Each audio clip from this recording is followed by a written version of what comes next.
Assalamualaikum warahmatullahi wabarakatuh. Halo semua, perkenalkan saya Naya Aprilia dengan NIM 2301010007. Jadi, video ini saya buat untuk memenuhi tugas UTS mata kuliah statistika. Jadi itu adapun soal yang pertama. Jelaskan pengertian statistik deskriptif dan berikan contohnya. Jadi, statistik deskriptif adalah bagian dari statistika yang berfungsi untuk mengumpulkan, mengolah, menganalisis, dan menyajikan data sehingga memberikan gambaran yang jelas tentang suatu keadaan atau fenomena. Statistik deskriptif tidak digunakan untuk membuat prediksi atau generalisasi, tetapi hanya menjelaskan data apa adanya.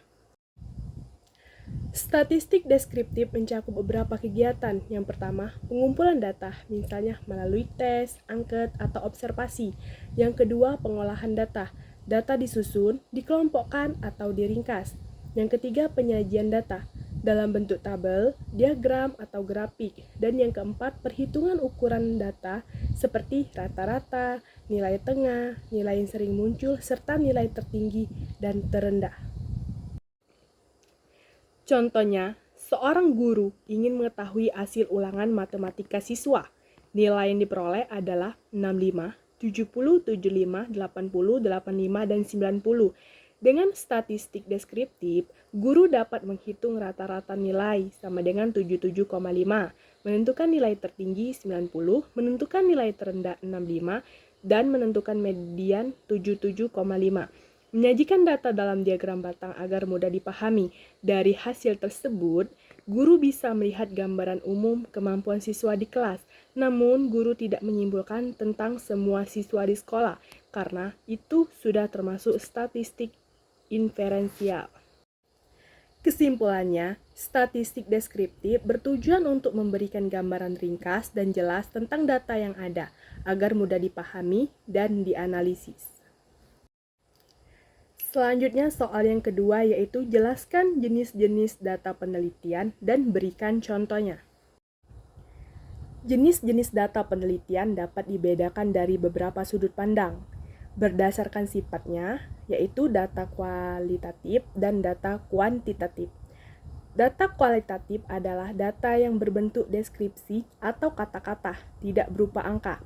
Contohnya, pendapat siswa tentang metode pembelajaran, hasil wawancara guru, dan deskripsi perilaku siswa di kelas. Data kuantitatif adalah data yang berbentuk angka dan dapat dihitung atau diukur. Contohnya, nilai ujian siswa, jumlah siswa dalam kelas, dan tinggi badan, berat badan. Sedangkan berdasarkan sumbernya, yaitu data primer dan data sekunder. Data primer adalah data yang diperoleh langsung dari sumber pertama oleh peneliti. Contohnya, hasil observasi lapangan, wawancara langsung dengan responden, dan kuesioner yang disebarkan peneliti.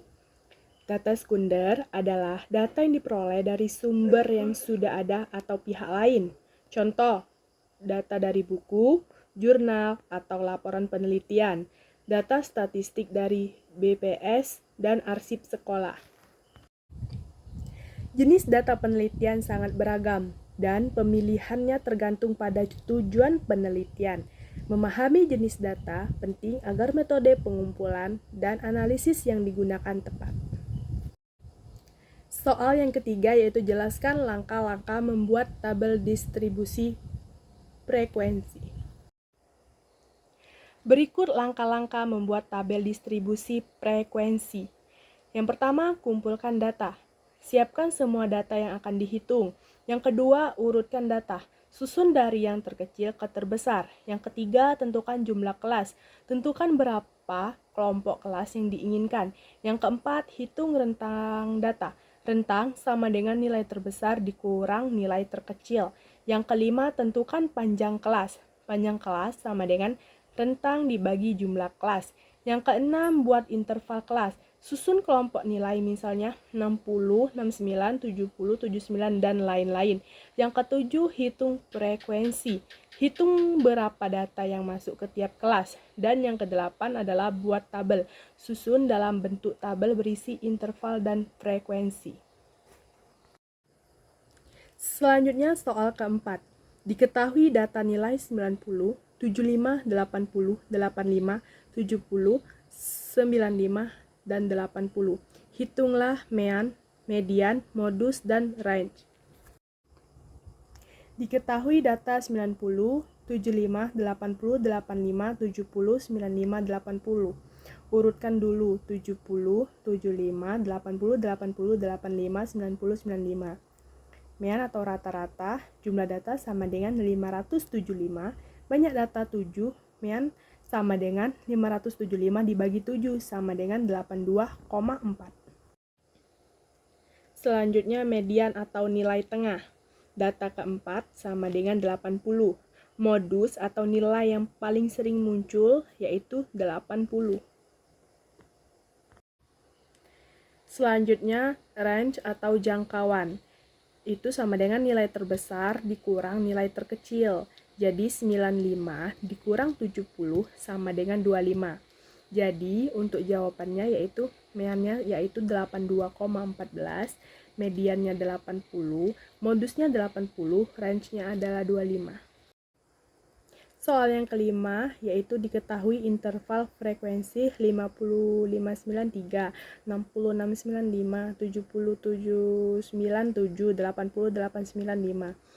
Hitunglah mean, median, dan modus dari data tersebut. Jadi, untuk menghitung mean, kita perlu menentukan nilai tengah dari setiap interval. Seperti pada gambar ini adalah cara dan untuk menentukannya sehingga mendapatkan mean 71,5.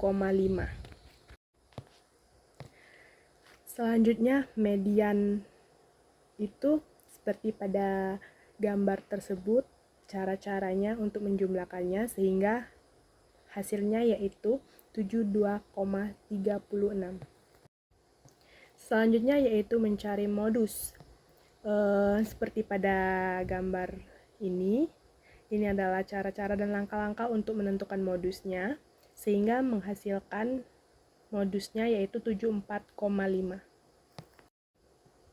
Jadi untuk jawabannya meannya 71,5, mediannya 72,37, dan modusnya 74,5. Itulah tadi video penjelasan dari saya. Terima kasih. Wassalamualaikum warahmatullahi wabarakatuh.